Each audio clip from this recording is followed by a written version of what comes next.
Okay, so this video is going to cover the photoelectric effect, which was one of the discoveries that led to the development of quantum mechanics. In fact, um, Einstein's great contribution and the thing he won the Nobel Prize for was explaining uh, the photoelectric effect in terms of Planck's law. And so we'll get to how all that's connected in just a minute. So first, what the photoelectric effect is that if you take a piece of metal, come on, there we go, and you put it in a vacuum chamber, okay, and shine light on it, and so the light we're going to do is sort of a wave coming in like this, and we're going to write h nu over it because Planck's law says the energy is equal to h nu. So this basically is some light coming in. What happens is when you shine that light on it, if the circumstances are just right, you can see electrons emitted from the surface of the metal. So when the characteristics of the light and the metal are chosen correctly, those photoelectrons will be emitted, and if they're not chosen correctly, you won't see any photocurrent. And so the problem in understanding this before we knew about quantum mechanics was that something very strange happened with the light. It made sense to people that the amount of electrons coming out of the metal would depend on the total energy of the light coming in. So either changing the intensity of the light, the brightness of it, or the wavelength of the light might cause a change in the photocurrent. Instead, what they saw that you, in order to have photocurrent, you had to have the wavelength of the light had to be less than some critical value, which we're going to call lambda c, in order to see photocurrent. That is, it didn't matter how much light you shined on it. If the wavelength of the light was too long, you would never see any photocurrent. But even a very faint light that was above the where the wavelength was below the critical value, if you were past that critical value, then you would see photocurrent, even if it was very, very dim light. And so this really didn't make any sense, and it is an indication that something else was going on. That was the first indication. So the next interesting thing that can be added to this list is that the particular value for the critical wavelength threshold depended on the metal.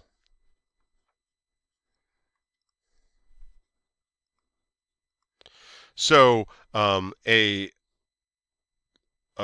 wavelength of light that was below the critical threshold for, say, sodium, maybe orange light could produce photocurrent from sodium, but if you switch to lead, all of a sudden orange light wasn't short enough wavelength, and you had to go up to green light before the photocurrent switched on. And so this really was very puzzling to people. And then we can add a couple of more interesting factors as well. So the third interesting thing is that the intensity of the photocurrent was proportional to the light intensity. So it's not that the intensity didn't matter at all, it's just that you couldn't create a photocurrent with light that was of too long of a wavelength, no matter what intensity you used. However, once you had light that was shorter than the critical threshold, now the intensity mattered because as you turned up the intensity of the light, more electrons came out. You saw a higher and higher photocurrent. And then the final thing was, once you were past the threshold, so when the wavelength of the light was less than the critical wavelength, the kinetic energy of the emitted electrons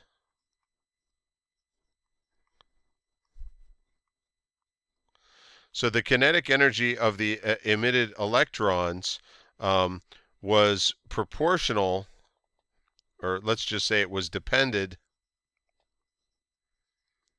on the wavelength. So in other words, when you went to shorter and shorter wavelengths, the electrons coming out would be moving faster and faster, right? All electrons have the same mass, so changing the kinetic energy is essentially just changing the velocity. And so all of these things together posed a very intense puzzle for people that Einstein finally won the Nobel Prize for explaining in a characteristically beautifully simple way. So he figured this all out and managed to convince many more people that quantum mechanics actually had some merit as a scientific theory. Einstein's great insight here was to apply Planck's law. And so remember, Planck's law was, I've already talked about it a little bit, was that E equals h nu. Essentially that when you have light, it's broken up into these tiny packets of energy, and the amount of energy in one of those packets can never be smaller than this amount. So it's proportional to the frequency times a constant, which we call Planck's constant.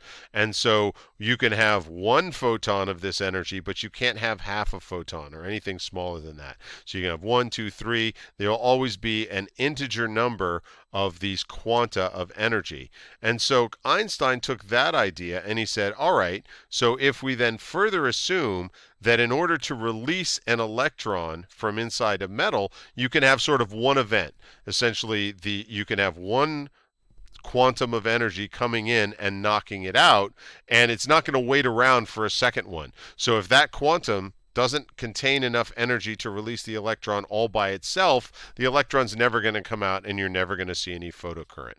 On the other hand, if each quantum of energy has enough is big enough to release the electron and have it come out of the metal, then that has a chance of happening. And so you would expect to see photocurrent. And this is summarized in a single equation, which says that the kinetic energy of the electrons coming out is equal to hc over lambda, okay, minus phi, where phi is the work function. So essentially what this is saying is that the kinetic energy of the electrons that are emitted by the photocurrent is whatever's left over, right? So this is energy. This is just a rephrasing of the Planck's law. So this represents the energy of the photons of the light that's coming in. So the kinetic energy of the electrons coming out is whatever's left over after a lot of that energy is used up overcoming this phi, this work function.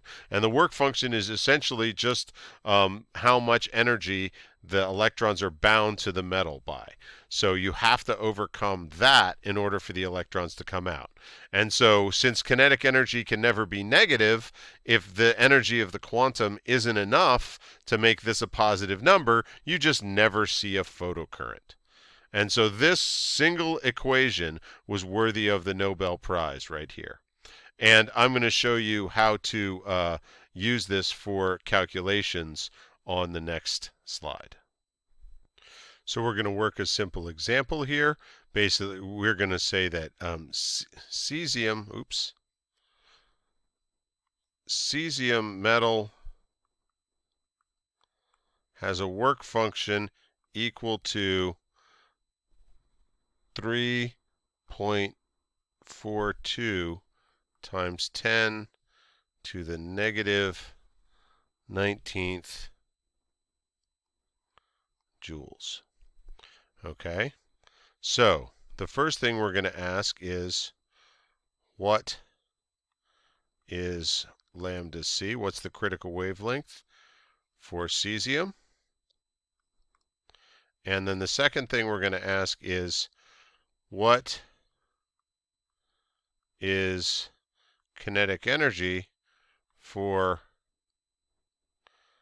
electrons emitted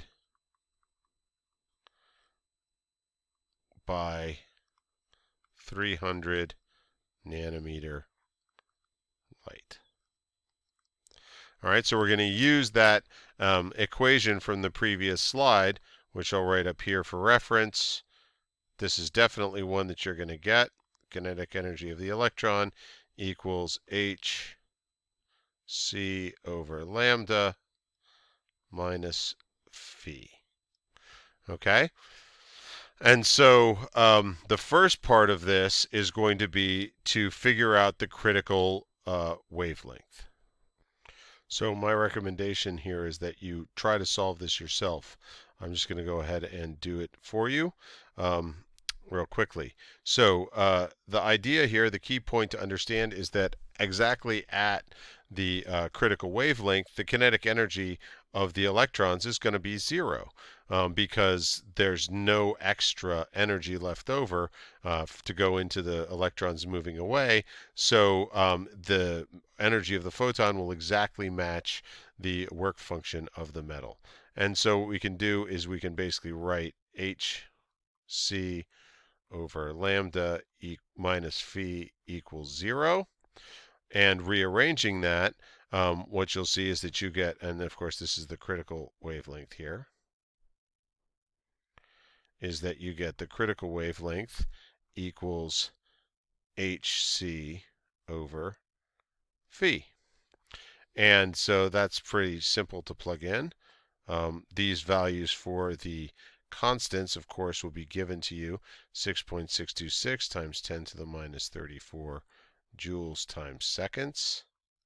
And the speed of light, 3.00 times 10 to the 8th meters per second.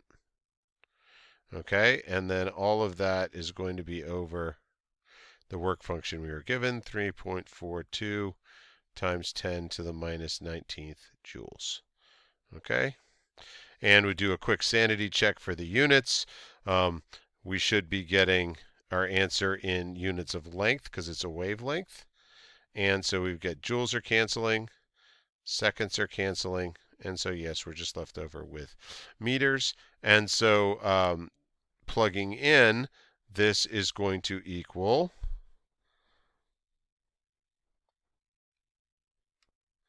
5, whoops, keep doing that, 5.81 times 10 to the minus 7 meters, or 581 nanometers. Okay? And so that is, I guess, yellow light, maybe greenish, somewhere between the green and yellow part of the spectrum, would be enough just enough to see a photocurrent emitted from cesium metal. So for the second part of the question, we're using the same equation, but a slightly different situation. Now we're actually asked to solve for the kinetic energy. And so the kinetic energy is going to equal, the kinetic energy of the electron is going to equal hc over the wavelength of the photon we were given, which was 3.00 times 10 to the minus 7 meters. Right, that's 300 nanometers. And then we're going to subtract off the 3.42 times 10 to the minus 19th joules. Okay, sorry, it's a little bit sloppy, but I think you can see what I'm doing here. I'll put a line here to show where that work goes off, just in case it gets too chaotic. Okay, so you can plug this in to your calculator and just go, and you'll see that the kinetic energy of the electrons, I'm not going to go through all the details, but if you do this correctly, you should get that the kinetic energy of the electron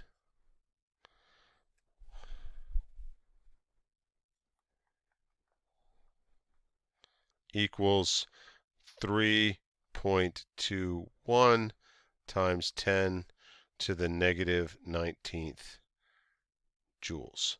So that is the kinetic energy of the electron.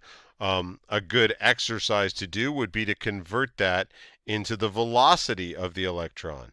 I'll leave that for you to try on your own, just out of curiosity, right? You get a 1/2 mv squared is always going to be the equation for kinetic energy. And so you can look up the mass of an electron, because of course we know that, and calculate what the velocity of that electron would be in meters per second when you're talking about the photoelectrons emitted by ultraviolet light of 300 nanometers coming in and hitting a piece of cesium. All right, that's all I want to do for this video, and I hope it's helpful for photoelectric effect problems and concepts.